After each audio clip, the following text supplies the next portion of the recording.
right. Hey, everyone. Can you all hear me? Maybe if you can let me know in the chat. Yes. Awesome. Okay. Hey, Rika. All right. So maybe wait a few minutes for more people to join before we get started. How's everyone doing? And hello from Hawaii. Yeah, we are in Hawaii. This is actually not Hawaii though. This is Puerto Rico. Palm. Is this the same one we used last week? I'm not sure. I think we use a different background. All right. From Chicago. Hey, Dr. Z. We know her, don't we? Dr. Z? Kimberly Turner. Hey. Hello from Maryland. Okay. Went to med school there. Bend, Oregon. London, Canada. Cool. Wow. Yeah, definitely. I love that Canada is represented here. So this is awesome. Damon. Hey, Damon from Seattle.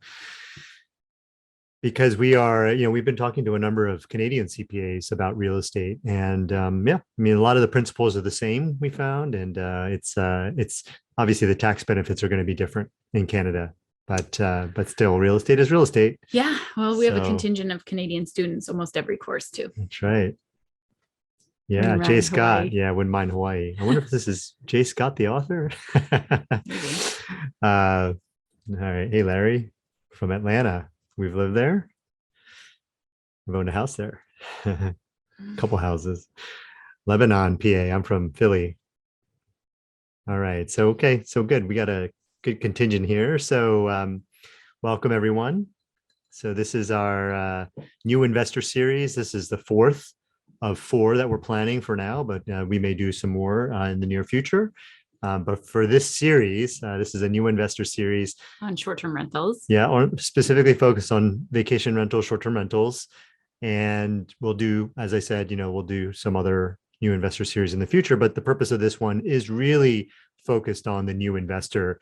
I know we have a lot of people in our community who are very experienced, but we wanted to have a place where you could feel, as a new investor, feel very comfortable asking whatever questions, because I know that sometimes when you're surrounded by experienced investors, you may not want to ask those what you perceive to be basic questions. But for us, we see any question that you ask as important, valuable, and it's important for you to get to the next level. If you don't have that question answered in your mind, right, then it's going to make it harder to get to that next level. So we want to make sure that we have all your questions answered, even if you think it's very basic. It doesn't matter. But that's what this forum is really about. And undoubtedly, somebody else has that question. They're just not putting it up because they're worried, or they just don't raise their hands all the time. So asking it is going to help others too. Yeah, for sure.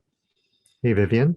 So as you guys remember, if you have questions, make sure you put them in the Q&A. And what we'll do is we'll go through this short presentation, then we'll go and answer the Q&A questions. Chat is for talking to each other.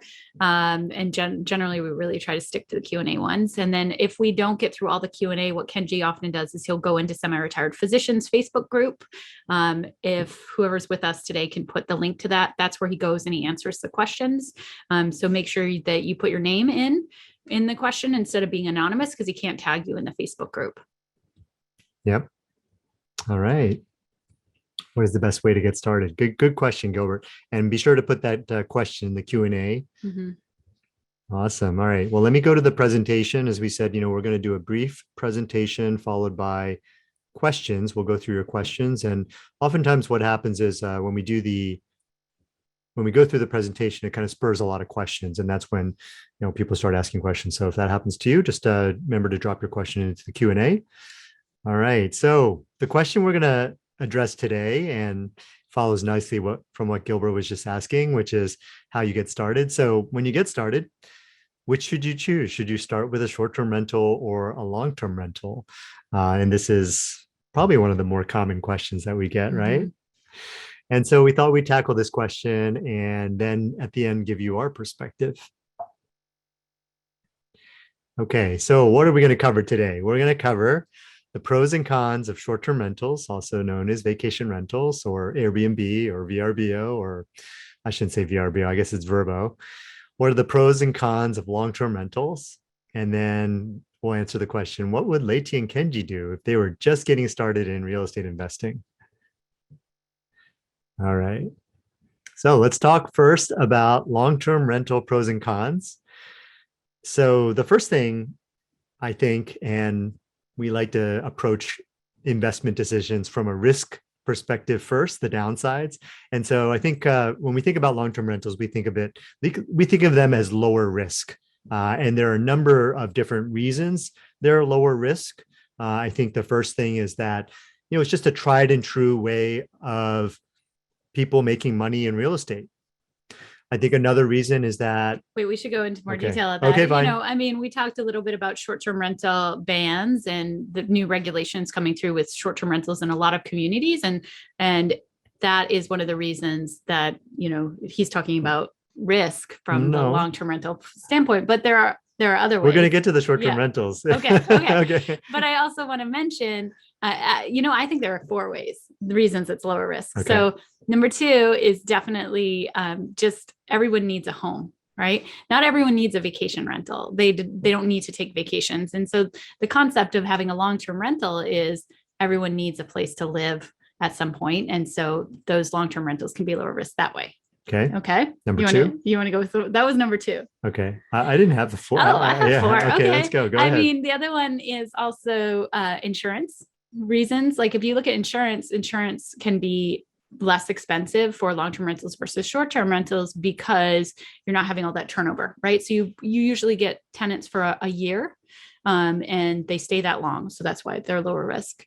And then lastly, if we're talking specifically about multifamily, what I love about long-term rentals is if you have some vacancy, in 1 unit out of 4, you're having lower risk that way too.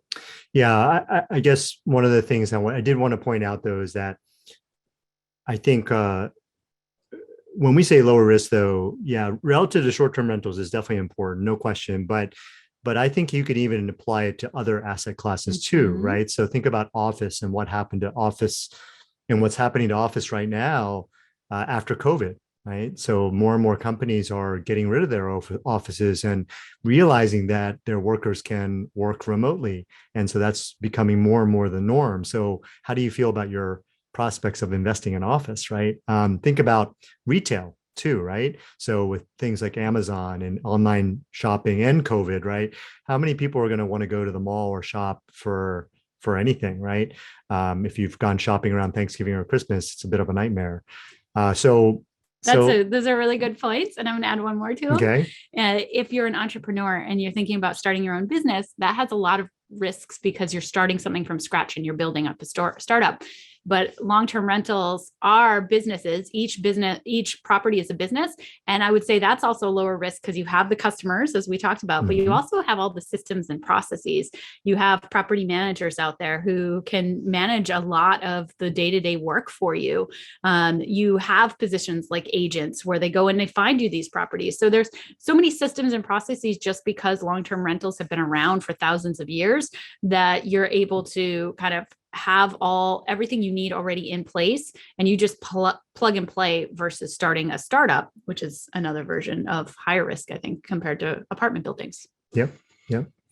Okay, next one is reliable and predictable forced appreciation. I'm not sure if everyone here knows what forced appreciation, but to kind of explain that, there are 3 types of appreciation. One is immediate appreciation. So that's when you buy it at a discount, right? You buy a property at a discount, so you immediately gain value in that property.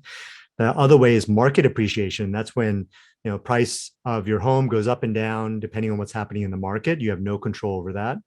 Forced appreciation is when you add value to your property, like add a bedroom, for example, and all of a sudden your house is now not a 3-bedroom, but now a 4-bedroom. It's a completely different property compared against other 4 bedrooms now, which are going to typically be priced higher than 3 bedrooms, right? So you are all of a sudden transforming that property into something new, something different. And that's what's forced appreciation. It's appreciation that you can control or have better control over. And I will say with long-term rentals, the value of the rental, if you're selling to an investor, which most of the time you are, is that based on how much money it makes. So it's a business, and the more money it makes, the more people are willing to pay for it. Along those lines, if you can increase income by increasing rents, by adding that extra bedroom, by renting out storage units, by renting out a garage, any other way you can increase income, and any ways you can decrease expenses, billing back utilities. There's so many different ways. Mhm. If you can do that, you make your property produce more cash flow, your property's worth more. And so that there's actually an equation we use to calculate that. And the equation gets more reliable the larger the properties are. And so the equation is not as reliable for a 2-unit or a 4-unit, but somewhat useful. But when you get up to the 20, 30, 40 units, now that equation is really reliable. And if you can force that appreciation, it can be, order of millions of dollars pretty quickly, actually. So we should kind of get through some of these a little quicker here. So next one is fewer restrictions. And so this is in contrast to something like short-term rentals, but some of the other asset classes too. I think, again, long-term rentals, everybody needs a place to live. As a result, a lot of the laws and things like that are accommodating for promoting housing, right? And a lot of laws out there that promote housing. Lending, for example, is Fannie Mae and Freddie Mac are set up to promote more housing, right? So there are going to be fewer restrictions. Government doesn't want to create a lot of restrictions to promote housing. We mentioned this earlier. It's a very well established way of building wealth. I can't remember who it was, but somebody was saying that there are more millionaires made by real estate than Andrew Carnegie. Yeah, old quote, but but still, I think useful. applicable. Yeah, I think I would say that real estate is a very well established way of building wealth, and probably a lot of millionaires probably build their wealth through real estate. Also, lower cost per unit. This is in reference to when you compare it to something like short-term rental, where one short-term rental might be, let's say, 500,000-600,000, but with 500,000-600,000, you can maybe buy 5 to 10 units, and so the per unit cost is much lower for when you're talking about a multifamily property. Next one is higher percentage of bonus depreciation, and what this means is, if you're taking advantage of the tax benefits of investing in real estate, there's something called bonus depreciation, which allows you to write off the loss in value of the property. So according to the government, the property is losing value every year over 27 and a half years, even though it's gaining in value from a market perspective. From a tax perspective, that property is losing value. And they allow you to take that loss as an expense, and it's just a paper expense. And so what we're saying here is that a long-term rental with like 32 units, for example, is going to have 32 kitchens and 32 bathrooms. And so there's going to be a lot more things that you can that can depreciate, and therefore your depreciation number is going to be proportionally larger for a multifamily like a 32 unit compared to a single unit. However, I will say, if you're buying a long-term rental that's a single family home versus short-term rental that's a single family home, it might be comparable. These are all generalizations, just looking at trends, but there you will be able to find different examples of how it's not necessarily true. And that would be one for this one is a long-term rental, short-term rental, same price, same land value, both single family homes. They're probably going to have, they are going to have the same depreciation. Mm-hmm. Next one is you have the ability to scale up much easier for long-term rentals. So just imagine if you, what we did was, we bought a 32 unit, for example, and we sold 3 smaller properties, like a single family home, a duplex, and another property. Sixplex, yeah, 3 properties turned into a 32 unit. And then from here, the 32 unit, we think can probably turn into a 100 unit or 150 unit. And then from there, it can go up to a 400 unit. So it's very easy to go from one step to the next. Whereas think about a short-term rental, you're going from, let's say, a $500,000 short-term rental. And then what's next after that? A $1.5 million short-term rental. And then from there, do you go to a $2.5 or a $3 million short-term rental? Now, there are other ways to scale up other than that, but I was just giving you an example of like, it's at some point, that short-term rental is going to be so expensive. There's going to be, probably fewer customers that are going to be able to rent a very expensive house like that. And you may actually end up not be able to cash flow on a big property like that. Yeah, or not be able to cash flow as well. Now, I do want to mention in the 1031 exchanges, you can actually go from short-term rentals to long-term rentals. We're just, Kenji's example was just saying scaling up just with short-term rentals and not switching and saying, hey, I'm going to go from $1 million short-term rental and now I'm going to go buy a 30 unit, Next one is when we talked about this already, less tied to market valuation. So with the long-term rental, because you can force that appreciation, a lot of the value is dependent on how much income it generates, not on the market fluctuations as much. And therefore, you can reliably grow the value of that property by increasing the income. Again, mostly this is based on multifamily, not a single family. This would be another exception. If you have a single family home, long-term rental is still going to be based on market valuation. Mm-hmm. All right, let's talk about some of the cons of long-term rentals. So they're generally overall, I would say, going to have lower cash flow than a vacation rental, though we have some properties that are doing much better from a cash on cash perspective. We have one property that's doing 40% cash on cash return, and our best short-term rental might be doing, let's say, 20% and maybe 30% without property managers. And so 40% would be higher. However, again, in general, yeah, most of the long-term rentals don't perform as well cash on cash return wise as the short-term rentals. This next one, not as sexy. So some, this is true. Yeah, I think that we're all human, right? So we care about what other people think about us, and so you want to be doing things that are really, exciting and fun and sexy, and so there's nothing that compares a beach house to a C-class duplex. There's no comparison. Yeah, exactly. To showing it off to your friends, right. I for mean, sure. If I were to post our 32 unit, I don't, or even like, well, let's take a duplex in a C-class neighborhood, I'm not sure that a lot of our friends are going to be too excited about that. So, but they're not seeing the numbers, right? That's right. So the numbers, from our perspective, the numbers are sexy. So it's just to say the appearance may not be as sexy, That's right. But the numbers may be sexy. The number, right? That's what's behind, right? The image. All right. So another con is that with long-term rentals, the way you're going to get this really the tax benefit where you're able to shelter your W-2 income or your 1099 income. The path to that is something called real estate professional status. That's REPS for short. And in order to get that status, you have to do more real estate than any other job. So that usually means that you're going to have to cut back on your day job. And so that's one of the potential downsides of long-term rentals is that, REPS is the path to get that tax benefit. And for REPS, you're gonna have to cut back at work. And for example, for those of you who don't know as well, the first year we started investing in real estate, Kenji cut back to half time. And then eventually, actually, I think that same year transitioned into moonlighting only, so that he could get real estate professional. And all you need is one person between the couple to get it. And then you can use all those paper losses that we talked about from your properties to shelter your active income. And there's a great article on that we can post. All right. Another con, the last con is that you may not get as extreme market appreciation with these long-term rentals. If you can benefit from both the forced appreciation and market appreciation, I mean, that's the best of both worlds, right? And we've had properties like that where the value has gone way past what we achieved with forced appreciation, and that's because of market appreciation. And so if you get the combination, it's great. But in general, and this is in general, right? Not in all cases.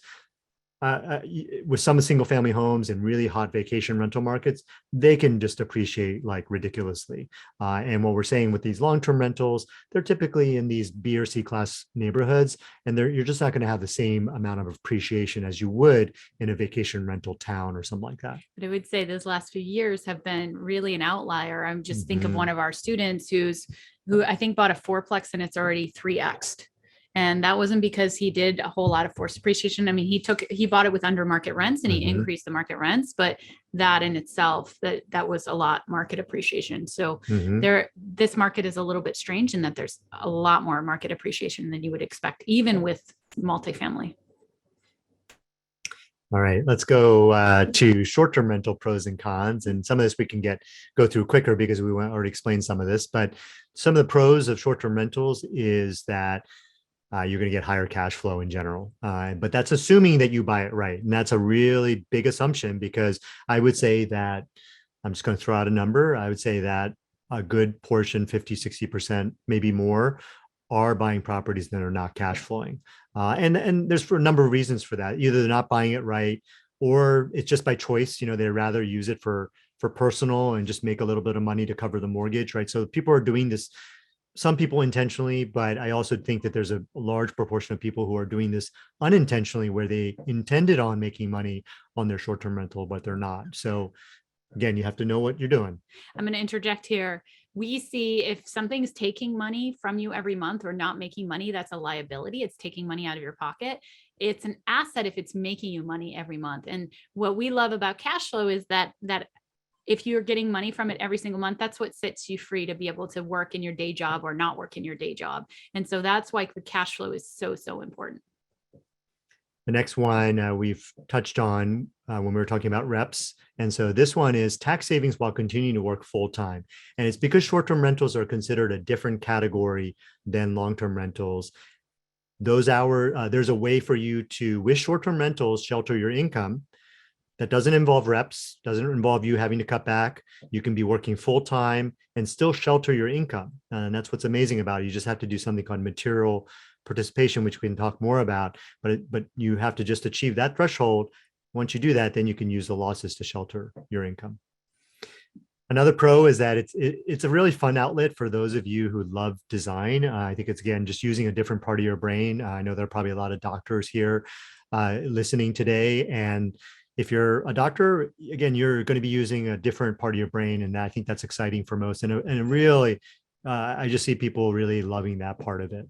Yeah, it is fun. It's not only designing if you're rehabbing, right, with the tiles and the top choices and flooring, which is always fun, but also the furniture and the decoration. It can be really exciting. And the whole time also that you're racking up those hours to get the tax benefits too. So it's double dipping, really, the fun of the design and the fun of saving money on your taxes.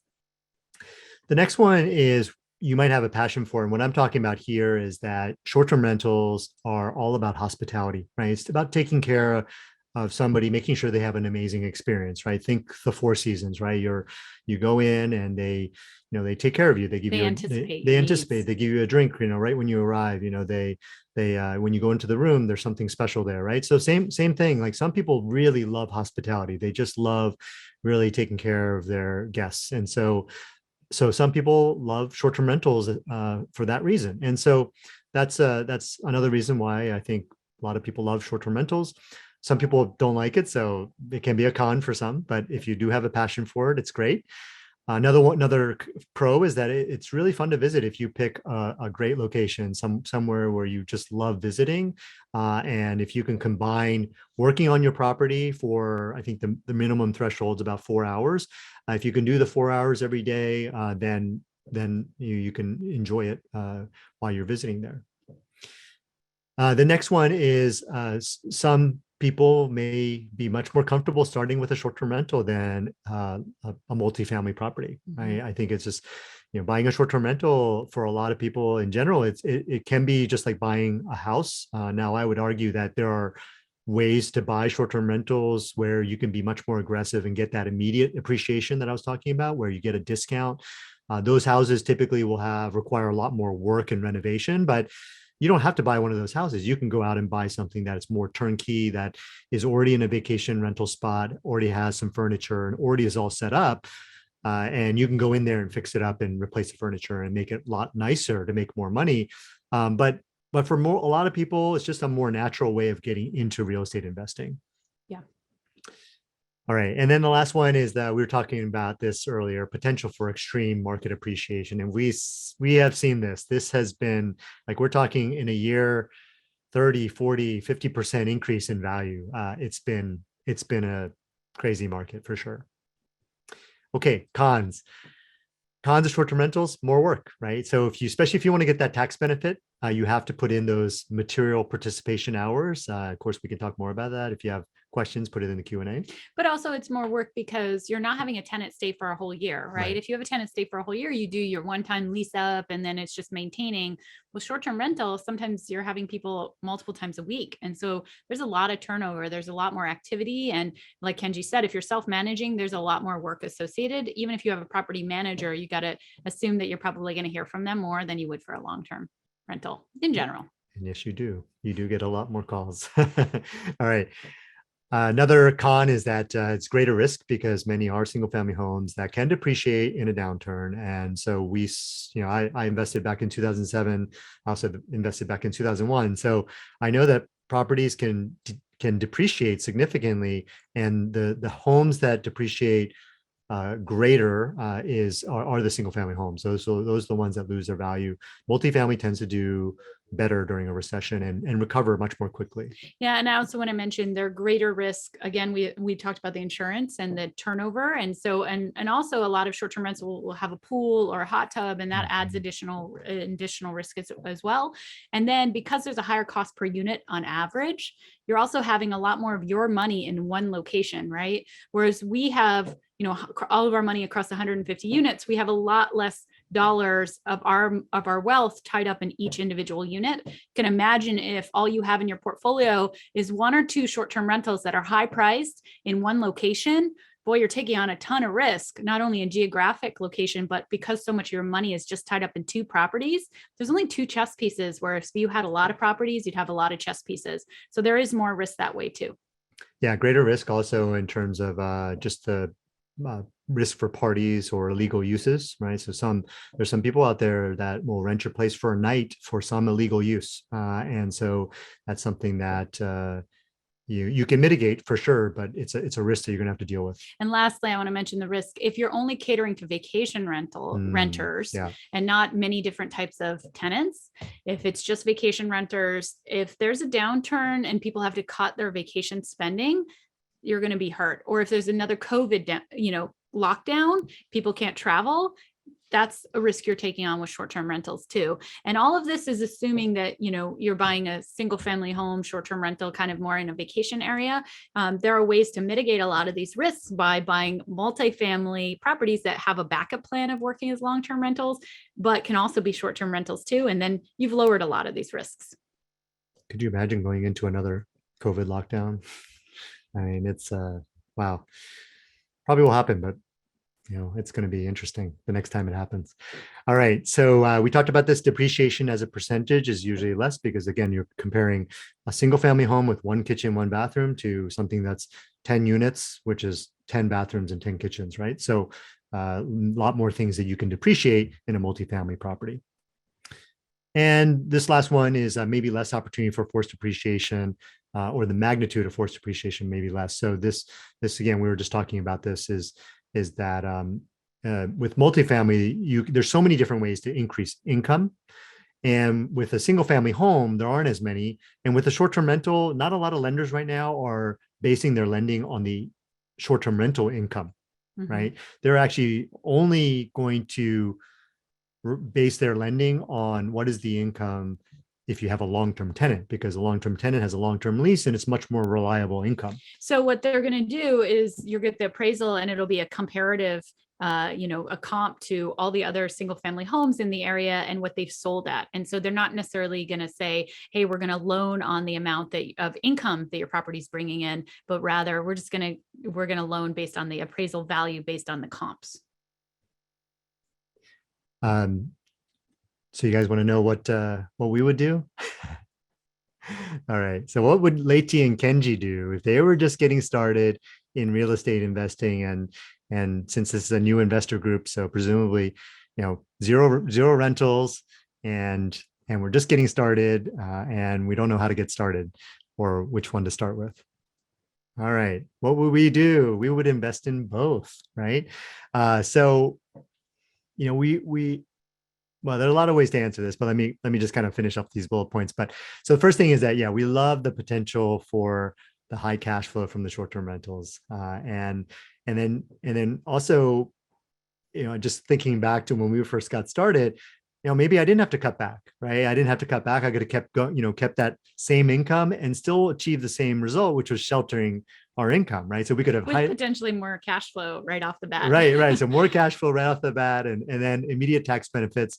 But what I would say is that we would also recognize that we don't want to just accumulate a bunch of short-term rentals and have a downturn just hit us, or COVID lockdown hit us really hard, or maybe short-term rental bans hit us, and all of a sudden we have a number of properties that are not cash flowing and they're just draining money out of our pockets. And I've been through that. So I know how it feels to have to pay a mortgage when you don't have enough rental income coming in. That's a lot of extra hospitalist shifts that I was working. And so for those of you hospitalists, the week off, right? That's when you were doing it. And I was also doing night and days. For those of you who might be curious, I was doing like day shifts, and then I was doing a night and shift. This is during the 2008 downturn, Yeah. when he owned expensive condos Mhm. that did not cash flow, and also raw land, which clearly did not cash flow. Right. So the same, I could see the same thing happening with the short-term rental, and the problem, right, is if a downturn happens and the value of your property goes down, one of your usual exit strategies is to sell the property, right? And this is what happened to me. The value of those properties went down, so I couldn't exit from the situation. I had to continue paying the mortgage, right, or declare bankruptcy. I wasn't going to do that, right? So I had to continue to work to pay for those mortgages because I just wasn't getting enough cash flow. And so it's just something to keep in mind. So anyway, so what we would do, Yep. Yeah, is Okay, so we would have both, but I want to talk about the short-term rentals that we would buy, right? All right. So I would want to buy short-term rentals that had backup plans with as a long-term rental. And so ideally, I would do what actually a lot of our students do, which is they'll go out and buy duplexes or fourplexes that work as long-term rentals. They'll make part of them or all of them short-term rental units or midterm rental units, which get more money. Those are like traveling nurses, people staying 30 to 60 to 90 days, and they're getting more income because they're furnished units and they're shorter stays than they would with a long-term rental, but they still have a little bit more stability than even the short-term rental. And what they have is options, right? They can have their property be anything from short-term rental to long-term rental, and they can even choose per year, right? So we have some students who are saying, first year, I'm going to make it a short-term rental. I'm going to claim the short-term rental tax benefit. I'm going to have the length of stay be 7 days or less to make sure it's in the short-term rental definition by the IRS. And, that's what I'm going to do for this first year. And the second year, I'm going to make it a midterm rental, and I'll still make more cash flow than I would as a long-term rental. But now it's a long-term property, and, I'm just going to sit back and give it to a property manager and make it be passive. And I know if there's a downturn, I can now just turn it into a long-term rental if I have too much vacancy in the other ways. So I think that's one of the things we would do. The other thing we would do is if we did buy a short-term rental that was like in a vacation area, for example, we would want to find that property that needed some work, or there were some ways to add value to it, so that if there were a downturn and that property lost value on the market, it's a single family home, it loses 100,000 in value, we've already forced up so much appreciation, maybe we made it gain 200,000 in value, that if it's not cash flowing anymore and we need to get rid of it, we actually have such a cushion that we don't have to come to the table with money. So that's the other way we would do it. I think the other way we would do it is not have multiple short-term rentals all in the same area and have all our money in one city. Like, for example, if we were investing in a vacation market, I wouldn't want all of our properties to be in one place, just in case something happens, like a natural disaster or a downturn, that I'm going to lose everything at once. I want things spread out. Yeah, I think it's very easy when you're just getting started to think one property at a time, right? You're thinking about your first property, right? But what I like to remind people to do is kind of step back and think about your portfolio 5 years from now, right? And so when you make a decision about one property, think about it in the context of where you want your portfolio to be 5 years from now. And so, as a result, right, that's why you want to kind of think about, okay, I already have a short-term rental. I bought my first one. Now, where do I want my second one, right? And think about it from a portfolio perspective. And as Letizia said, you may want it to be in a different market, or you may say, I don't want a short-term rental now. I want to switch to long-term rental and kind of balance it so that if something happens with my short-term rental, I'll have the stability of the long-term rental to balance the portfolio. And so that kind of gets to what we were saying with the stability of the long-term rentals, and also the ability to force appreciation is the other thing. Reliably force that appreciation, because this is all about building your wealth. And with short-term rentals, can you build your wealth? Yeah, you can. It's probably more going to be around cash flow. There may be some market appreciation, but hey, look, if there's a downturn, the value may actually go down. So it really is talking about cash flow, right? It's a cash flow play. But if you think about your net worth is driven by this appreciation. When the value of the property doubles, let's say, all of a sudden you've gained that much equity, right? And that equity is not going away because it's forced depreciation. And that means that you have increased your net worth significantly, right? It's both cash flow and appreciation. And that's what we love about these long-term rentals, is that it's such a great way to grow your net worth. Yeah, like Kenji just mentioned, there's this ability to predictably take a property that's performing terribly and force so much appreciation just in 6 months by rehabbing it, by increasing rents, by, getting rid of expenses. And that is so much easier in my mind than getting that same amount of change with a short-term rental. And so if we were building our portfolio starting from scratch, we would do both, to lower our risk and take advantage of the benefits of long-term rentals. But then we would understand the cash flow is setting you free. And so if you can find a great property that's a short-term rental that has that extra cash flow, then we could have used that cash flow to buy more long-term rentals. That's probably what we've done. And what we would have, what our portfolio would look like now, I don't know. Right now we have over 150 long-term rentals and just 2 short-term rentals.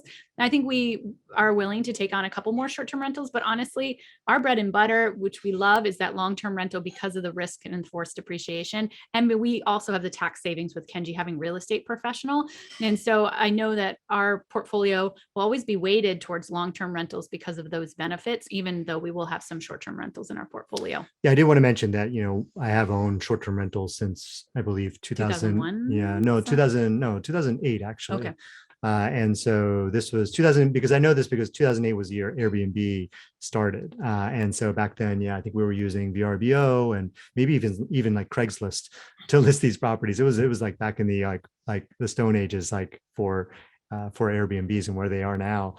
But I will add though is that I do think that we would have done things differently, right? Because I think we would have probably started with a short-term rental earlier because of the cash flow and the tax savings, right? However, when we started in 2015 together, there was no bonus depreciation back then. No, there was 50% bonus depreciation, but not 100%. So that makes a difference. So for you guys out there who are thinking about a short-term rental, this is the last year of 100% bonus depreciation where you get to take that massive depreciation write-off. Make sure it goes to 80, which is still awesome, then 60, then 40, then 20. 2027, it's gone, the bonus depreciation. So it's not going to be as good next year. It's still going to be great, but just know that this is the last year of getting 100% bonus depreciation, meaning that this is the year that you get the most you're going to get back that first year in your tax savings. Yeah, I still don't think that, for me at least, it wouldn't have changed. I still think that we would have done more short-term rentals, to kind of get started. And then, and it's like our accountant, one of our accountants says he calls it a quick win. Mm-hmm. So if you're just getting started and you want to get that immediate tax savings and you also want to get that boost in terms of cash flow, it just kind of jumpstarts you. So I think that that's one of the reasons why I probably would have started that way. But then again, like I say, at the same time, I would have bought long-term rentals.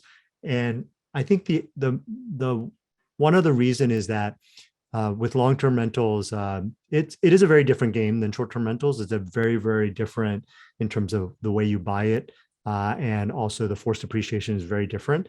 And so I would want to gain those skills early on so that I could then, let's say we bought a couple short-term rentals, have the option to take a short-term rental and put it into a long-term rental, right? A large multifamily. So, and kind of go back and forth, right? So you can kind of mix it up and mix and match. Like Letizia said, she likes to think of them as chess pieces, and using those chess pieces in a way where it'll just help you either get better tax savings, better cash flow, better forced appreciation. You can kind of use these chess pieces to help you achieve whatever you're trying to achieve. And even, starting out in long-term rentals like we did, we've always done our properties that way. Mhm. We invested in multiple markets.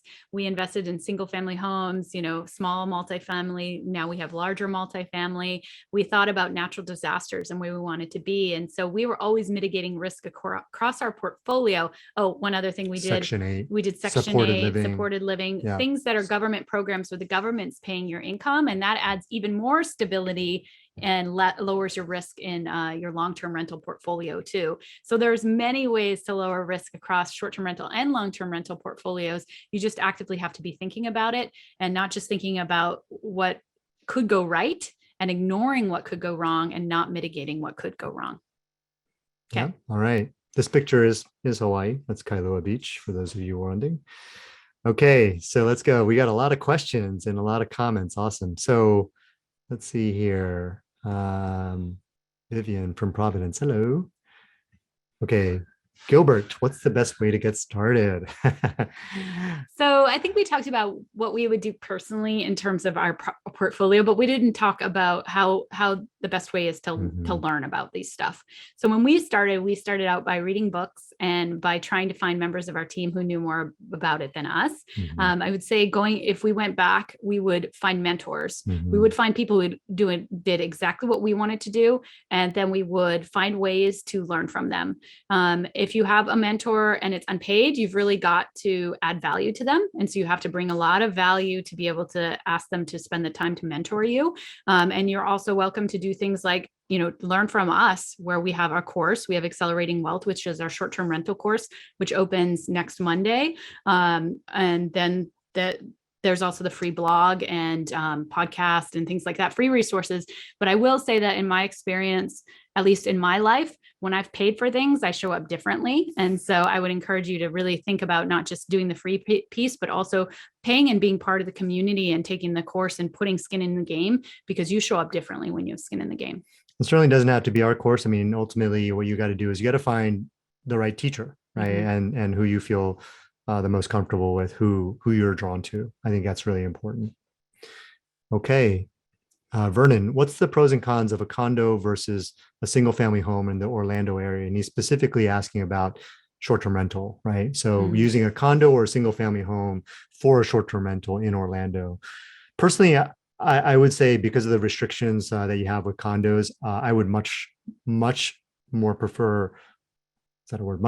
I would prefer a single family any day. Yeah, any day a single. I mean, so I mentioned for many reasons. Yeah, for many reasons, but I can give you one. Back in 2008, when I was telling you about some of the troubles I ran into with my portfolio back then, and it was my portfolio because it was before we got together. This was all my, I call them my mistakes that she got to learn from, and that's what we're doing here, right? We're trying to help you avoid the mistakes I've made, so she's benefited from that, right? And now I want to make sure that you guys benefit from the mistakes that I made. And one of the mistakes I made was condos have the boards, right? And they're HOA boards, homeowners association boards. And they can be as restrictive in terms of short-term rental regulations as a city can, even more so. And so what in my building, they certainly didn't allow short-term rentals back then, but they also had a rental cap, and I also owned another condo that I was living in where the board was talking about instituting a new rental cap. And the problem with the rental cap was only 20% of the units could be rented at any one time. And that meant that once you fell out of that, right, you had to wait like 3 or 4 years before you can rent your property again. And so I did a lot of acrobatics to get my place rented during that time, not legally, I have to say. But ultimately I had to move into the property because I couldn't rent it out, and that was my only, or my best option at the time. So I would say single family home. Also in Orlando, a lot of people are doing these themed rentals, right? So imagine if you're trying to do a themed rental in your condo. A themed rental, for those who don't know, are like you transform the property into like a Star Wars theme, right? And every room has like a Star Wars, like one room is a jungle, right? Like the jungles of in Return of the Jedi, that jungle, right? So they're different themes. And so imagine trying to do that with your condo. You can't, right? You're not going to be able to probably they're not going to allow you to put a themed rental in your condo. Whereas a single family home, you can, it's yours. You don't have those restrictions. In addition to the HOA, which is definitely the biggest con, I think the other things with the condo is less bonus depreciation proportionally, because now you have one shared roof and things like that. And so you're not going to have as much of the tax benefits as well. And then there's the potential, I believe, also for just to have more market appreciation with that single family home versus the condo as for another reason. So. Mm-hmm. And condo fees, finally, condo fees can go up anytime, right? And you can't control that. So I definitely agree. All right, Reem, I only have long-term rentals, but want to try short-term. I don't think I can group reps hours due to my job. I have to get 1,000 hours for reps. So would I need 1,100 hours if I added a short-term rental? Yeah, so short-term rental hours and long-term rental hours are different buckets. And so for short-term rentals, what people are doing is with one property, they're doing 100 hours and more than anyone else in the calendar year, or they're buying multiple short-term rentals and grouping them together and doing over 500 hours across their short-term rental portfolio. Long-term rentals are a totally different bucket than the short-term rentals. So 100 hours is a lot less than maybe what you thought, 1,100 hours. So yeah, it's the other cool thing is if you do have a spouse that you can combine hours. So with a short-term rental, if you're doing the 100 hours and more than anyone else, then one spouse can do 20 hours or 30 hours, and the other spouse can do the balance 70 hours, right, to get the 100 hours. And so that's one really cool benefit of short-term rentals, is that it's not a lot of hours. But be aware that you really want to make sure you're watching that length of stay. So your average length of stay has to be 7 days or less to be in the short-term rental tax loophole. And so if you have a situation where you're renting to somebody, for 40, 50, 60 days, you've got to watch over the course of a year, you need to watch that length of stay to make sure that across all your stays, the average length of stay is lower. Yeah. And something we also teach is like, don't just get 100 hours, like right at the cutoff. Do more. Man, do more than that. Okay, Sam, you said you own some homes in Atlanta. Well, I did own some homes. Are they short-term rentals? And if so, what management company do you use or suggest for cleaning? I was looking into cleanery, but would love to hear your thoughts. No rush after presentation is fine. Just didn't want to forget, as it won't be at the whole session today. So Sam, that's a very, very specific question. And I don't own a short-term rental there now. What I was saying was I did own some properties there before that I have since sold. We've also actually lived there near Piedmont Park, so I don't have any answers to your specific questions, but in our communities, we do have people who own short-term rentals in these different markets. So you can probably, if you get into our communities, and I'm talking about our private communities, then you can probably find people who own short-term rentals in that market for sure. But I will say that one thing to look into is Turnover B&B, because I know a lot of people use that software to help them find cleaning companies. Yeah, especially if you're in a big city like Atlanta. Turnover B&B may not be as good in more rural areas, but if in Atlanta, yeah, they're going to have a good presence there with a lot of cleaners. So that's a great place to start for sure. All right, Kimberly, I'm going to look at a vacation property near the beaches in Delaware versus a duplex home where my 22-year-old son could be one of the tenants and manage the property. We would use the vacation home for occasional weekend getaways and rent most of summer when profits tend to be high. What do you recommend? Yeah, so always when we're looking about when we're facing a decision, we want to see what aligns with our goals. And so I think this really depends on what your goals are, Kimberly. So if you tell me your goals are to get to, 100,000 in cash flow in 1 year versus, my goal is to house my 22-year-old son, those are very different goals. And so I would first start with what you want.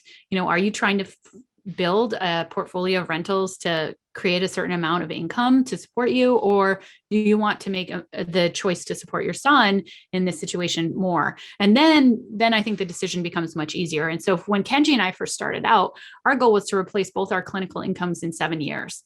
And so we had a number in our head, and every decision we made was, is this supporting that goal or not? And so that led us to do things like not replace our cars when they were old, not buy a primary residence, right? Because we knew what our goal was and we knew what we were working towards. So I would start with your goal first. Yeah. And I think that those two situations seem more personal driven than investment, right? So if you were like, one thing that Keith Cunningham, one of our mentors, likes to say is like, if you were $1 million investor in in that business, in your rental business, and you were making a decision to rent a duplex to your son and also to use a vacation home for personal use, then the $1 million investor would not be very happy with you because you're mainly using this for personal reasons, right? Or these decisions are not for the benefit of the business. Is a benefit, you're the one benefiting personally. So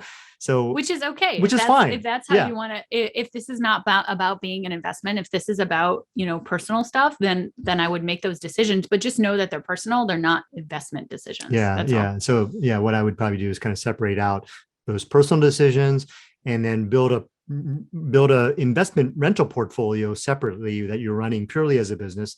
And I wouldn't even consider what you're doing personally over here, even though it really involves real estate. I wouldn't even think about it as real estate investment, right? I just think of it as some personal things that you're deciding to do on the side. Yeah. Who are the people, businesses that help physicians find long-term rental and short-term rental properties? Well, I don't know anybody who specifically helps physicians except us with these types of properties. I mean, but not the properties themselves. I mean, we teach people how to invest in these types of properties, but we use investor agents. So investor-friendly real estate agents is who we use to help us find properties. And there are investor agents who focus mostly on short-term rentals, or investor agents that work mostly with long-term rentals. We have a good article on the blog about what an investor-friendly agent is that I'm sure those guys can post in for you guys. But you're looking for a very specific type of agent.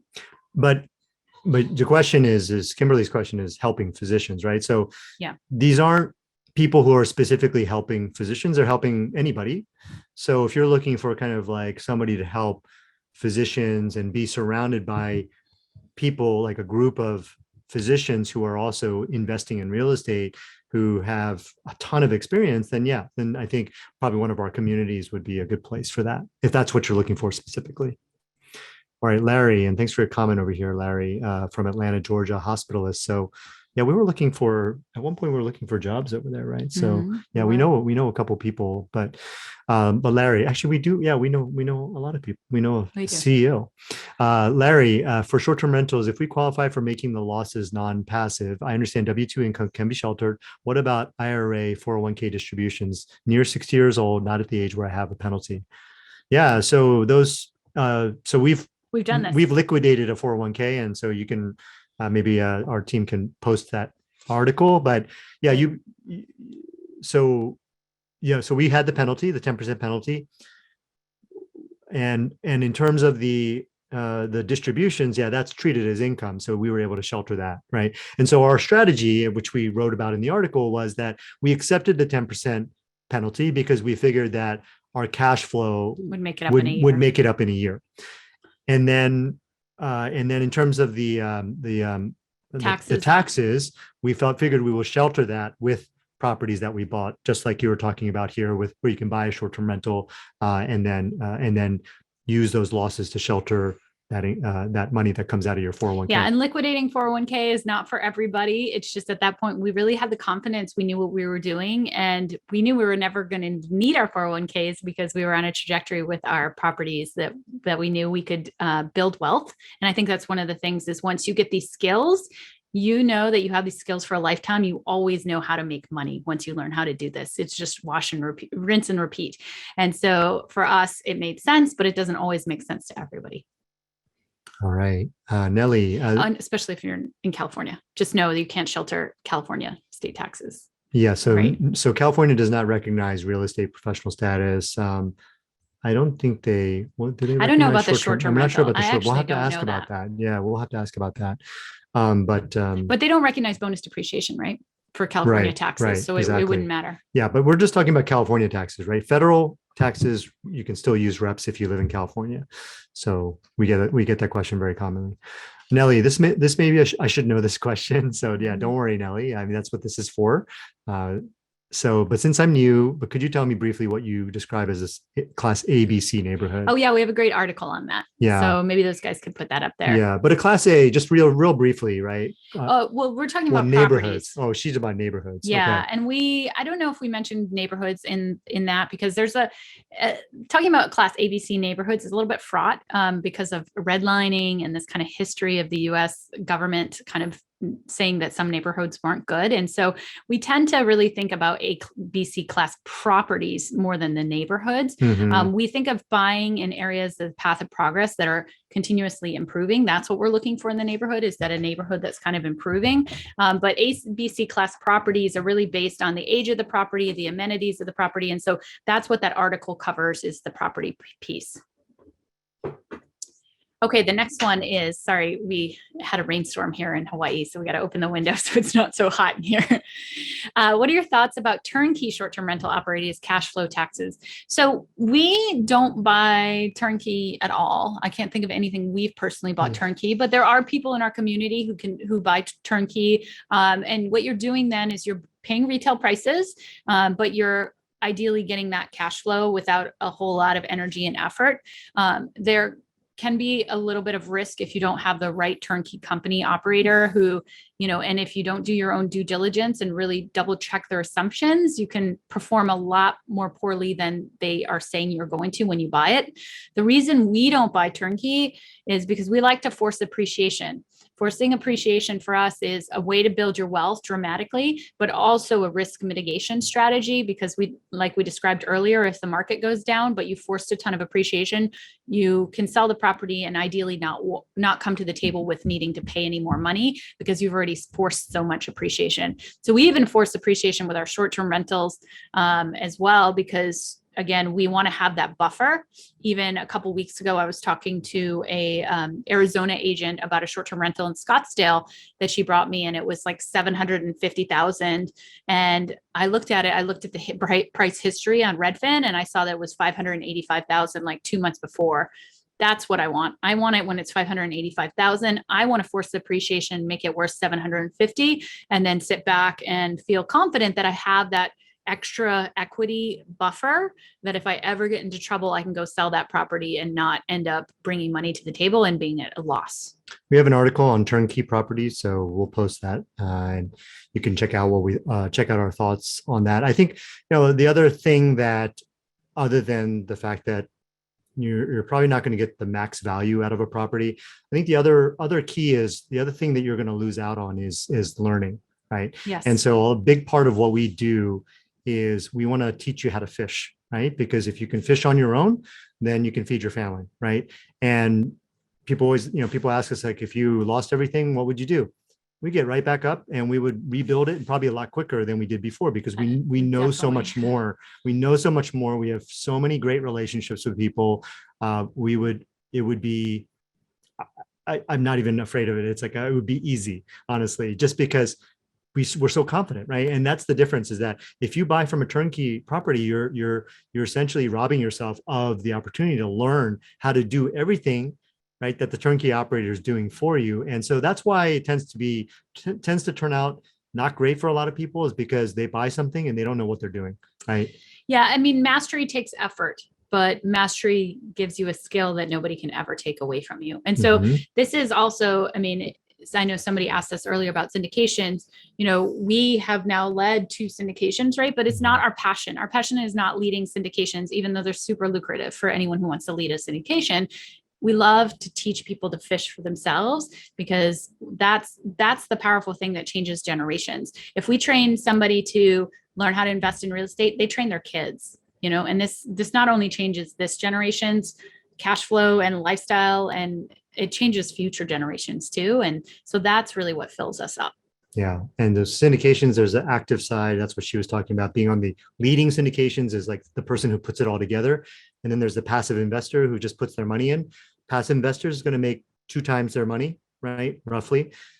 The syndicator, the person who's leading it, is going to make 7 to 10x what you do, right? What you do as a passive investor. So that side is a lot more lucrative at the end of the day. Yeah. Right? And we have 2 syndications that we're leading right now. So I mean, we know this from experience too. Yeah. Yeah.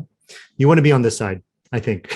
You want to be on the 7 to 10x side. And actually, a fair amount of our students have become syndicators That's right. now. It's kind of cool. Yeah, it really leads naturally from going from like, owning your rental properties to scaling up to that point where you're taking down something like 100 units. So, and that makes us feel very good because we know our students are good people and they have the skills to be able to lead syndications, and not all syndicators have those skills to be able to lead syndications. For example, I had a discussion with a syndicator like 4 days ago and they didn't know about bonus depreciation. So basically they've been running syndication since 2018 and not giving anyone bonus depreciation. Now that's outside the norm, certainly, but I can feel good knowing that our students are well trained enough to be able to lead syndications and have the knowledge. yeah, a lot of great questions in the chat. I really wish we could get to all of them. I mean, if you put them in the Q&A, then I'll answer them. Alex's question, I did want to say, do you guys offer a contact list in Z2F for agents in different markets? Yes, for students of Z2F or for students of our short-term rental course, they will get access to either short-term rental agents or these long-term rental agents. We have 385 agents last time I checked. Yeah, but that's only for people who go through our course. And there's a very good reason for that, because if you're going to work with one of our agents, you have to be trained. You have to know what you're doing. And that's the reason why we only open up our agent list to people who go through our courses. Hadil, it's a familiar name. What's the minimum threshold of 4 hours a day you mentioned? Oh, that's if to count a day that you spend in your short-term rental as a work day as opposed to a personal day. So somebody earlier was saying, can I stay in a short-term rental for the winter months and rent it out over the summer months? Yeah, well, the risk is that if you stay more than 10% of the days that it's rented out or more than 15 days, then it's counted as a personal residence. It's not an investment property anymore. So that's why we were saying, if you're going to be staying in your short-term rental for personal reasons, then treat it as a personal thing. Don't treat it as a business, because it's no longer a business if you stay there for more than 2 weeks, essentially. So the minimum threshold is that if you can stay there longer if you're working every day, right? For minimum of 4 hours a day. Maybe higher depending on your accountant. Just be sure to check with your CPA. For sure. Check with your CPA and all of this stuff. On all the stuff we're saying. We talk to a lot of CPAs. We have a lot of hours spent with CPAs, but different CPAs have different reads of the law. And so we can tell you what, our probably 10, 15 CPAs that we talk to pretty regularly, but we can't tell you what every CPA is going to read the law. Right. Sam, sorry for another question. Just need to sign off for another meeting. Any difference in the LLC structure you talk about in the article for short versus long-term rentals, having the Georgia LLC that's owned by the Wyoming LLC? No, we do it the exact same way, but I will say that some of the asset protection companies, it will do advise actually setting up a management LLC in certain situations for the short-term rental. Like for example, if it's it's very complicated. Yeah, but anyway, some asset protection companies will suggest a slightly modified one depending on your situation. It's if you want to, it's a very unique situation, but it's not I don't think it's I think most of the time, most of the CPAs would say it's not a legitimate strategy. Yeah. Okay. So I don't think we should talk about it. All right, Nelly, the real estate market has had a boom for a while now. Do you expect this to continue? So we were just at a Tony Robbins event called Platinum Finance, and we had 5 billionaires come and talk to us about what's happening in the economy. Yeah. Also, Larry Summers, who is a Treasury Secretary, also came in person to talk to us, and so we got a lot of great perspectives. I think the majority in the room thought there was going to be a recession sometime in the next 2 years, and so I think that sometime in the next 2 years, there will be a drop in prices, probably mostly in single family homes. A lot of the people thought they were very bullish on real estate in general, but I think what they're talking about is certain asset classes. I think multifamily would be considered one of those asset classes. And the reason they're so bullish on it is because inflation is so high. Right. And there aren't many hedges against inflation. It's real property, right? It's gold, it's real estate. But nobody went into the detail to talk about different assets of real estate. Again, Kenji and I personally have concerns that when the market goes down and people lose their wealth and lose their jobs, that single family homes are closely tied. And so we worry more about single family homes, which a lot of short-term rentals are, than than multifamily properties. What's going to happen in multifamily, that, even you could split it down even more. I know Kenji went through the last recession, and part of what he saw and what we saw in the COVID recession too, just 2 years ago, is we saw type class A multifamily, the ones that are in downtown locations that, have like our fancy, stainless steel, person down in an office in the main area. Those types of properties, they lost a lot of occupancy, but the class B, C did not. And so this is exactly the experience Kenji had in 2008. He actually had an 8-plex, like what class was it, B or C? Something probably like B minus, B C minus. plus. Yeah. Yeah. And then he actually bought in 2008 and sold in 2009, right? During the middle of the recession, and made money on it because he increased income. Right? I was able to raise the rents because there was so much demand for that, because the A's were moving into the B's and the B's were moving into the C's, right? And so that's the reason why the demand is pretty high in the B's and the C's. And so prices, and again, if you're able to raise rents, right, the value of those properties are tied to the income that it generates, right? So therefore I was able to sell for more. And so the other thing you got to think about is that a lot of these recessions it's a drop in equities, right? So stocks lose in value. So people panic, they take their money out, and where do they put it? They put it into real estate. They want to own hard assets. And so that's the reason why sometimes is either there can be a drop, but there can be a quick recovery, especially in the multifamily space. The single family homes, if you look at the curves, it took like 10, 12 years for those values to recover in single family homes in a lot of markets. Again, these are big generalizations, right? So there are small pockets, and I think they're going to be vacation rental markets that are going to continue to do well. They're probably going to be a drop initially, but they're going to recover quickly, and then the prices may go back up. But again, we don't know anything. We don't know anything, right? But we can tell you what we're building our portfolio on. We focus on multifamily properties and that are BC class properties. That's what we focus on, and we always make sure everything cash flows. Right. And we always have a backup plan. Right. Larry, how much capital in your experience and from your students would you recommend to get started safely with enough flexibility to handle a downturn? Question. Yeah, that's a good question. I think the way I would do it, well, it kind of depends on what you're buying, right? So if you're buying a short-term rental, then yeah, you can expect that there'll be a period of time where there may be fewer renters. So that means that you just have to buy it right.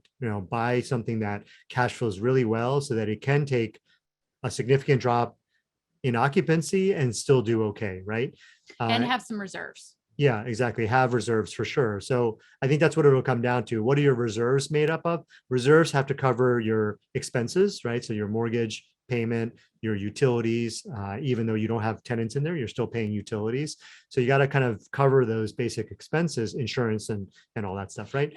And so as long as you can cover that, and you have to designate a certain number of months or maybe even a year of capital set aside to be able to pay for all those expenses, so you're not having to go out and work to keep it afloat. I want to talk about concentration risk because it's something we haven't talked about yet this session. But when you own only a couple properties, you have a lot more concentration risk. When you get to the point that you own a large portfolio, the cool thing is you can take cash flow from one place and put it in the other place. And so as you guys build, just know that concentration risk is a natural part of starting. And as you build it up, you're going to have less and less concentration risk. And so you're going to be able to pull cash flow from different areas to be able to kind of cover one or two properties that aren't performing very well. As long as you have a balanced portfolio with lots of different properties, lots of different locations and types of properties, long-term and short-term rentals, you've got all short-term rentals in one market, that's a lot of concentration risk. Yeah. I think the other thing I want to point out is that there are more millionaires made during a recession, right, than during the good times, right? So keep that in mind too. A lot of what I think, if I were just starting out, what I would be doing is I'd be learning as much as possible, right? Because what I want to do is I want to be prepared. I would buy as well, because there's no better way to learn than to go out and buy something. As long as it's a good deal. Yeah, as long as it's a good deal, right? No, you're learning how to buy good deals, right? So that's That's number one. And the reason is that I want to be ready for when the downturn happens to be able to jump on deals, and there are going to be a lot of great deals. Okay. Now funding, you're gonna have to figure that out, but funding tends to dry up during a downturn. So you have to figure that out. But yeah, I would be ready and preparing for that downturn, not by just sitting on the sidelines, but by getting ready, by preparing, by increasing my knowledge, increasing my network, building relationships with the right people, and then gaining experience so that when you go into it, you'll be able to get like loans, for example. You can't get a loan unless you have experience, right? A lot of lenders are not going to give you a loan for commercial property unless you have experience. So that just goes to show you, you have to get your experience now in order to take advantage of those deals in the future.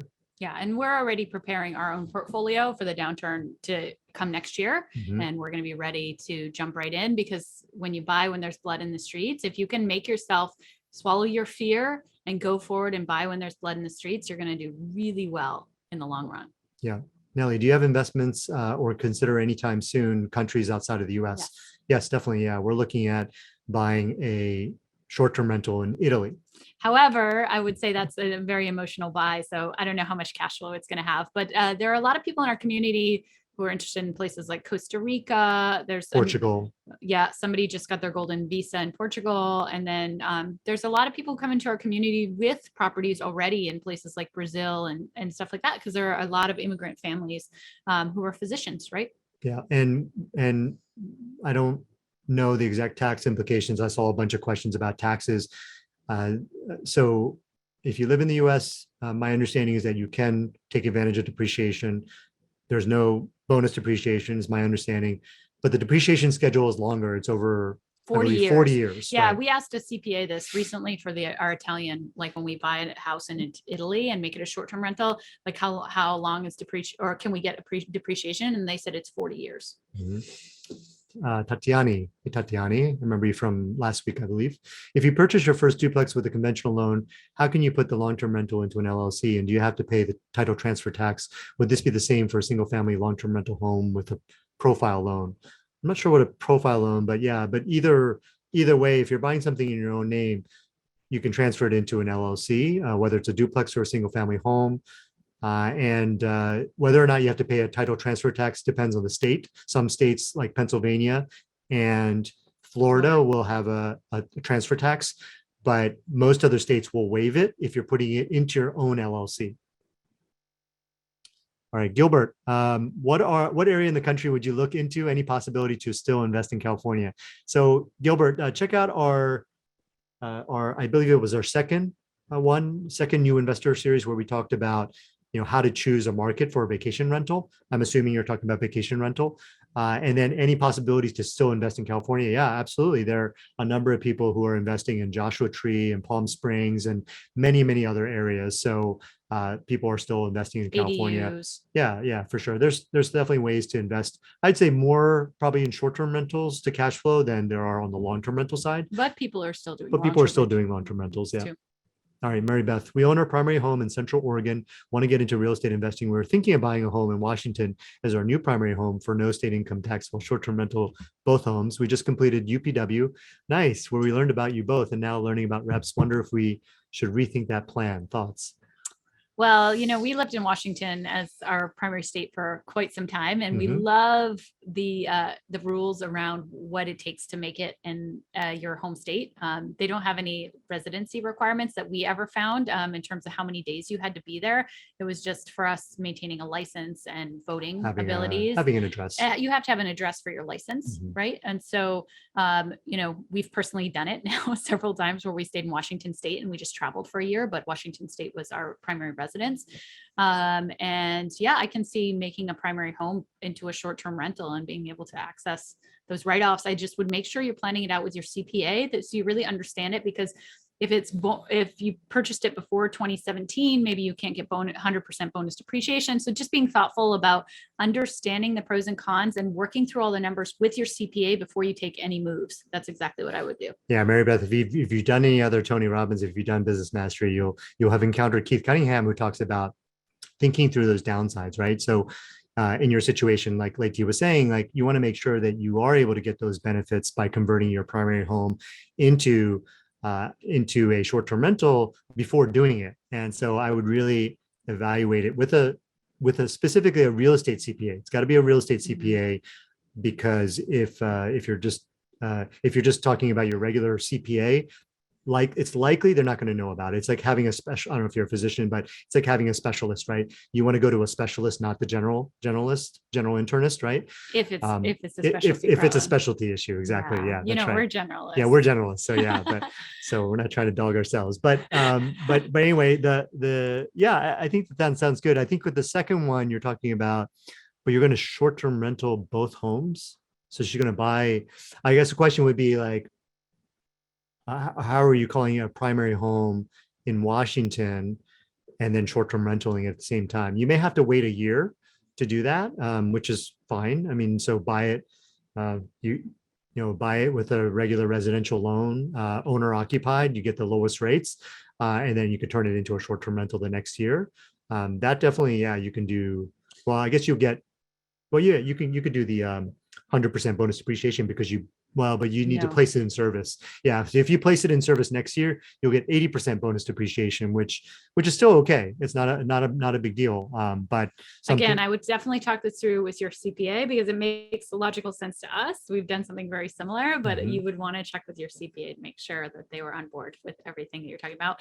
And I want to add, how about Puerto Rico? Because if you're willing to move anyway, why not come down to where there's no capital gains taxes, and 4% income tax for your business. Again, Mary Beth, I'm not sure if you're an entrepreneur and own a business, or if you, I don't know what you do, but there's a lot of us down in Puerto Rico. It's fun. But it's an option. But this is what we did for 7 years. We sheltered our income for 7 years using these strategies, and so yeah, and we have a lot of great articles. So check out our blog about any of the tax articles.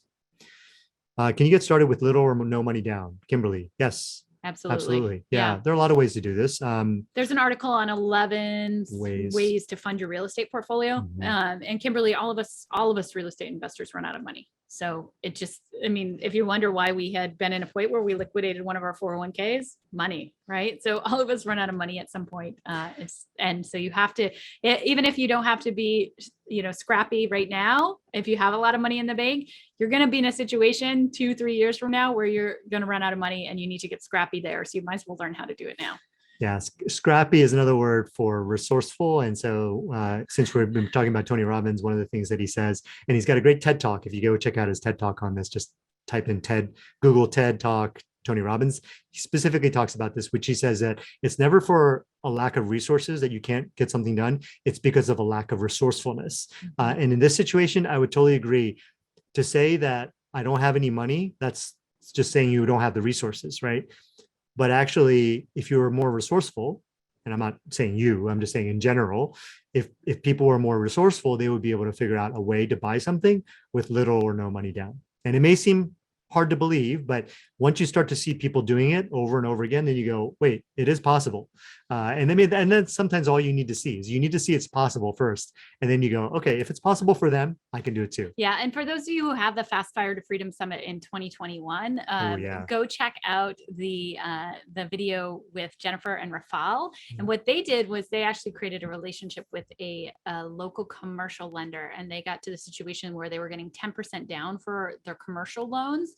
And then they were getting credits back. And so they bought like what was it? Was it $400,000?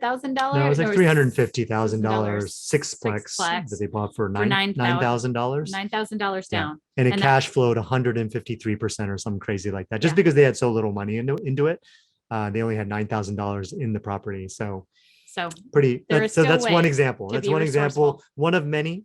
And also if you want to check out BRRRR, BRRRR, that's another way. Yeah, we have an article about that. Yeah, okay. How to BRRRR. Okay, Hadil, are you able to use a short-term rental tax loophole if you have a duplex where one side is a short-term rental and the other side is a long-term rental?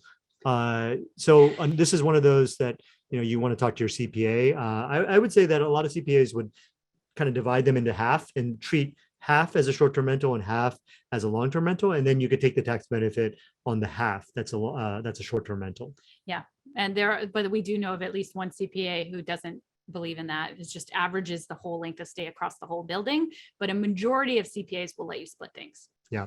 All right, Mike, for midterm rentals, those are treated like long-term rentals with reference to reps, correct? Exactly. Yeah. Anything with a average length of stay of 8 days or above is a long-term rental. And we personally use that to our advantage with our latest Dallas purchase, which is really a short-term rental. But what we did in 2021 is we made average length of stay over 8 days. And that allowed us to group it with all our other properties and just make it a long-term rental in 2021. And in 2022, it'll be a short-term rental.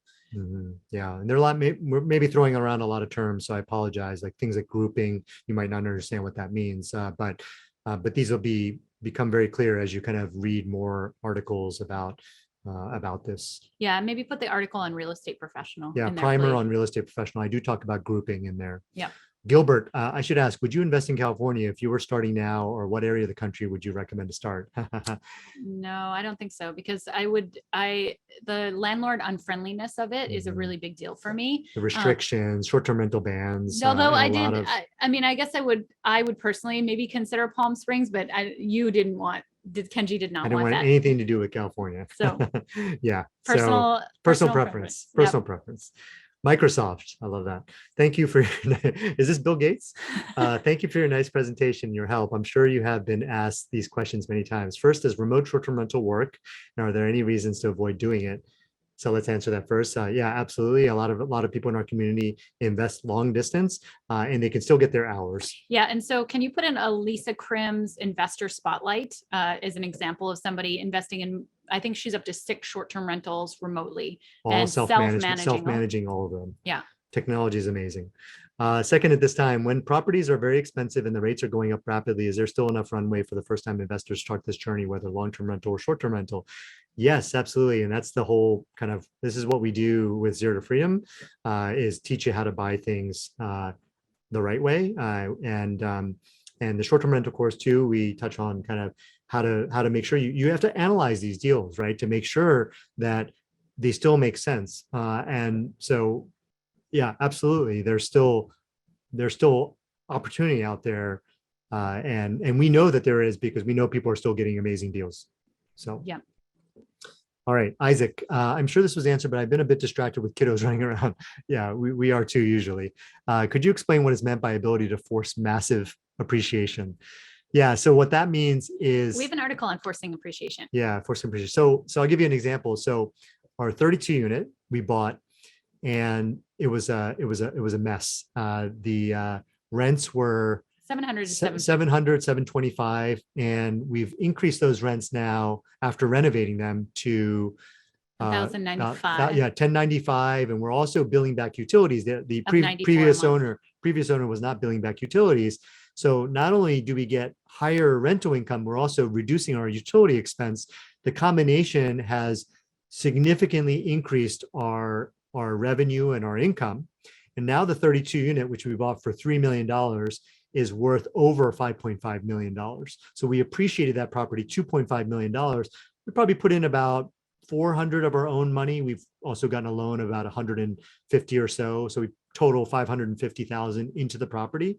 And now again, but we've appreciated it beyond what we put into it by over $2 million, right? And we did that actually fairly. I mean, part of it's market appreciation too. I will say that the long-term rental markets have been appreciating, but within a year of buying it, basically this is what our agent said. So it might even be worth more now. Yeah, we've owned it for 2 years. It could be up to 6 million, and that's what we mean by forcing massive appreciation. I mean, that's like, you know, and we've done that so many times. Yeah. We've done it. Another example, maybe can whomever's here put our house hacking duplex, because this is a property we bought for 430,000 and was cash flowing 24,000 a year by the time we rehabbed it, and we sold it for 870 cash 2 years later. So there are so many examples of times we've done this, and other people have done it. You can see it. Yeah, it's fun. Heidi, can you purchase and bonus depreciate 2 short-term rentals per year and obtain 100% on more than one purchase in 2022? Yes. Yeah, absolutely. You can. And a lot of people in our community do that. And again, if you're buying 2, you may want to switch over to the 500 hour, group them together, and then do the 500 hours. Because then you don't have to do more than anyone else. Yep. Then you can have other people come in property and do stuff. Or whatever. Yeah, cleaners, whatever. Anne Marie, do you only invest in short-term rentals in strictly vacation locations? No. No, in fact, we just bought a Dallas one. Here in New Orleans, we have seen locals being priced out of neighborhoods because so many short-term rental Yep. investors. Yeah, It's yeah, true. it is true. That's one of the, a lot of discussions, or not, I'd say a lot, but some discussions about that in our community about people being displaced and affordability of homes going going down. Not so people can't afford these homes. So, Especially with, I will say, the hedge funds also getting involved in buying up so many houses, mhm. right? They're buying up houses, just regular houses, and they've been doing so for many, many years now. And so I think a lot of people have been displaced from that too.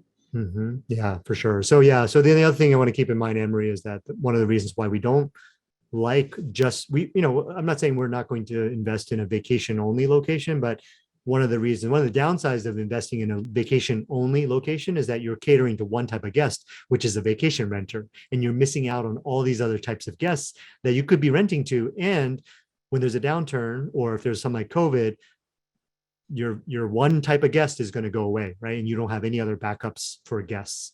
And that's the reason why it doesn't, You're taking a little more you're risk. taking on some risk by investing in strictly a vacation location. Damon, hey Damon, now that you have pivoted, we haven't, which area is your 32 unit in and how did you find it? I'm not sure what you mean by pivoted, Damon, but yeah, I mean, our portfolio is mostly long-term rentals. And I would say that, again, that's largely what we like to invest in. But we've added short-term rentals because, like I said, we love the cash flow and we love, the potential for tax savings. And that's what we did with our, one of our short-term rentals, is that we did bought it towards the end of the year, did the 100 hours more than anyone else. And then we claimed the tax benefit. So it was great. It worked out well. We sheltered another $275,000 worth of income. So it's not really pivoting. I think it's more diversifying is kind of what we're doing. And it kind of goes along with a lot of the diversifying that we've already done in terms of investing in different locations, investing in office. We have a mixed use property as well, investing in properties where we can get Section 8. And so diversifying our tenants, right? So we've diversified in a lot of ways. So short-term rentals was kind of a natural diversification. So I guess, yeah, it's not really pivoting. It's decreasing our concentration risk is what we do. And for anybody here, again, like I said, you want to zoom out, think 5 years ahead, and think about the diversified portfolio that you want to own in the future, which is probably going to consist of both short-term rentals, long-term rentals, maybe some office, maybe medical office for a lot of the doctors maybe here, shopping malls, maybe shopping malls, maybe storage units, whatever it is. I think that's what you want to do. So in terms of our 32 unit, it's in Lakewood, Washington, and we found it off market through a strong relationship with an investor agent. We're pretty much on the top of his list. And so when we call, he gives us whatever his best deals just because of our relationship. And that's how you make finding great deals easy, is you got to have that quality relationship. And for those of you who want to hear about that short-term rental that we bought, and we did 100 hours and more than anyone else that calendar year, can we post the short-term rental, long-term plans podcast from Doctors Building Wealth for them? Jose, for bonus depreciation and long-term rental, is it better to buy an older property compared to a brand new property, which has newer appliances, hence associated warranty? So when you buy something old, it actually gets put on, it's treated as if it's new. It's kind of this crazy thing in the US where a 100-year-old building is given a 27.5-year life the day you buy it. So it's like treated as if it's a brand new property. So at least in the US, Jose, no, I wouldn't say that it's better to buy well, I guess it's the other way around. So yeah. I mean, maybe like the appliances that you throw out, if they had a shorter life, you get less bonus depreciation. Yeah, but I'm confused with the bonus depreciation. I would never choose a property based on bonus depreciation. Yeah, exactly. That's letting the tax tail wag the dog. And that's going into such small amounts. I would take the bigger picture of how well is this property going to cash flow and how is it going to get me to my goals? And then the tax savings are just a bonus on top of it. And I definitely wouldn't be drilling down to the level of saying, I want a property that, is going to have older appliances so I can get more bonus depreciation if I throw those appliances out, or less Yeah, I wouldn't go that level at all. Yeah. Okay. So maybe answer 2 more questions. Yeah. Okay. All right. Damon, again, now that you are in PR, Puerto Rico, how are you meeting the requirement of reps? Aren't you very far to be able to materially participate? Yeah. I mean, material participation doesn't mean that you have to physically be there. Yeah, I mean, it's with 150 units, I got plenty to do, trust me. And so it's definitely not an issue. I think the other thing is, right, Damon, it's really, I think when people run into this, right, it's kind of what I was saying earlier, right? You just stop kind of thinking about ways. If you really think about ways and you ask the question, how can I get hours, right, by managing a property remotely? There's so many ways. You'll come up with so many ways, right? Again, I'll give you an example with the short-term rental, right? If you're constantly thinking about how can I increase income and decrease expenses, some ways you can increase income for a short-term rental that you may not be thinking about is creating a referral revenue source. So develop a relationship with massage therapists in the area or limo drivers and offer airport transfer and offer massages in home. And you get a referral fee. You get a 20% cut or 30% cut of the massage or every time somebody gets driven to the airport, right? So the question is to you, can you develop those relationships remotely? Is that possible? Of course it is, right? And so that's kind of how you do it, right? That's one way of increasing income that I just talked about. A second way, decreasing expenses, is that let's say you have a short-term rental in Arizona, Scottsdale, right? Sunny place, right? And so solar, right? So let's install some solar. So think about installing solar in your property. Can you do it remotely? Of course you can, right? And then you basically have, in that whole project, installing a solar and taking advantage of the tax benefits of it is a 50-hour project right there, right? So that's how you do it. You just kind of think about how can I keep asking that question. And Kenji tracks all of his hours in his Google Calendar. He's tracking the hours that he spends and he's tracking the activities that he's doing. In case we ever get audited, he'll be able to, hand over the paperwork to show that he's done in excess hours of what's required for real estate professional and for the short-term rental hours. Do you still, so Chintan asked, do you guys still practice medicine? So we're still both board certified. We have appointments still, but we have not done a clinical shift since October of 2020. I think we're done, to be honest. We just haven't admitted it. Yeah, that's right. Yeah, I'm still doing my what is it called, the knowledge stage. the yearly knowledge, whatever, to maintain my boards. I still haven't done my 30 questions this quarter yet, but I have to do that. Let me ask, Tatiani had a quick question. Do you have to renew your reps yearly? Yes. Yes, you have to meet it every single year. Mary Beth, how much cash do you need to get started? We talked about this, right? So we're good there. Francisco, is the insurance for short-term rental higher than long-term rentals? Yes. Absolutely. And that's a really important thing that some people miss, is that they think that regular homeowners insurance is the same. It's not. So you have to get short-term rental insurance, which is more expensive. All right. I did want to talk about Canada, but we're developing more relationships with people in Canada, accountants and stuff like that. And maybe whoever's with us can post the vendor network. There are 2 CPAs we now have relationships with in Canada, who are Canadian, who actually do a lot of real estate in Canada. One's is and in the US too. Yeah, and one's is Shali, and the other one's Mark Avery. Is that right? Mark Avery. Mark something. Yeah. Yeah. Mark Levy. Levy. You're right. Yeah, Levy. Yeah. Levy. So if you look at our vendor relationships and you look under CPAs, you should be able to find those 2, and you can reach out to either or both of them to interview them and kind of hear about what they have to say about real estate and taxes in Canada. Yeah, but there are definitely a lot of strategies that are very similar, or actually exactly the same as what we teach, that you can apply in Canada. Taxation is the one difference, and there's not something like reps at all.